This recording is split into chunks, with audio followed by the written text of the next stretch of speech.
अस्सलाम वालेकुम। मैं जनाब चौधरी लियाकत अली कंबो मांगड़ तो बोल रहा ते जीदार कंबो मेरे चैनल का नाम है, ये याद रखो।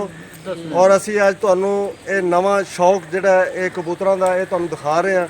ये बड़ा शौक रखा जाता है साडे पंजाब दे विच और बाहरले मुल्कों के भी ये बहुत ज़्यादा शौक है इस चीज़ का और बंदे इसनू बड़ा लाइक करते हैं, बड़ा पसंद करते हैं।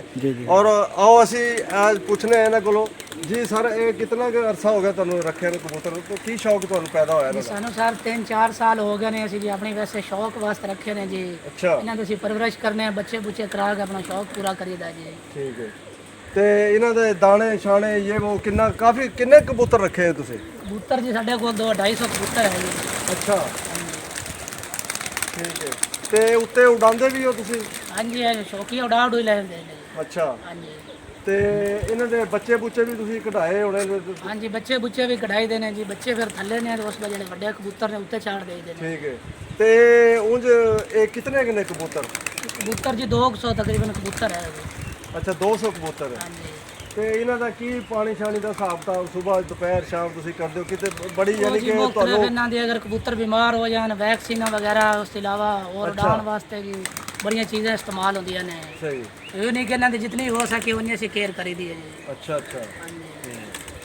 ਤੇ ਸਰਦੀ ਦੇ ਵਿੱਚ ਕੋਈ ਮਸਲਾ ਤਾਂ ਨਹੀਂ ਬਣਦਾ ਇਹਨਾਂ ਨੂੰ? सर्दी जी मसला आंदा है उनके वास्ते दवाइयां दुआइयां इस्तेमाल करी देन इंशाल्लाह ठीक हो जांदे ने। कबूतरां थोड़ा मसला आया सी, इंशाल्लाह बिल्कुल माशाल्लाह ठीक है ना। ਅੱਛਾ। ਤੇ ਜਿਹੜੇ ਬਹੁਤ ਉੱਤੇ ਬੁਲੰਦੀ ਤੇ ਉੜਦੇ ਨੇ ਜਿਹੜੇ ਕਬੂतर जी सर ਤੇ ਉਹ ਉਹਨਾਂ ਦਾ ਕੀ ਹਿਸਾਬ ਕਿਤਾਬ ਹੈ? ਉਹਨਾਂ ਨੂੰ ਕੋਈ ਦਵਾਈ ਸ਼ਵਾਈ ਦੇ ਕੇ ਉਡਾਉਣਾ ਪੈਂਦਾ ਹੈ ਜਾਂ जी उन्होंने मेडिसन वगैरह उस अलावा देसी चीज़ां ने कबूतरां वास्ते इस्तेमाल करी देन जिन्हां वास्ते परवाज ली जाती है। ਹਾਂਜੀ ਠੀਕ ਹੈ। ਤੇ ਇਹ ਆਪਣਾ ਇੱਥੇ ਉੱਤੇ ਹੀ ਰੱਖੇ ਨੇ ਕਬੂतर ਤੁਸੀਂ? हाँ जी जी अच्छा अच्छा, बड़ी जनाब गल है जी। बहुत है देखो जी आ कबूतर है जनाब, कबूतर फाड़ के विखाओ ना एक अद्धा। देख रहे हो कबूतर ले आओ जी, फाड़ के ले आओ, फाड़ के दो। आ देखो आ दिखाओ कबूतर उड़ते।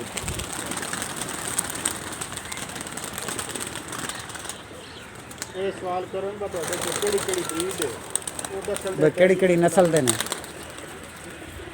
ਤੁਸੀਂ ਸਵਾਲ ਕਰੋ ਕਿਹੜੀ ਇਹ ਤੁਹਾਡੇ ਕੋਲ ਕਿਹੜੀ ਕਿਹੜੀ ਨਸਲ ਦੇ ਕਬੂतर ਨੇ? सर जी साढ़े कोल मुख्तलिफ नस्लां ने, एक मगर है ने, गोल्डन है ने, टैडी है ने।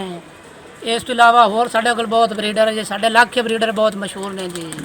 लाखे ब्रीडर सानू बहुत ज़्यादा इत्थे परवाज दी, साडा यूनिक नाम चाहदा मशहूर किया है जी। अच्छा माशाल्लाह जबरदस्त जी। हाँ जी।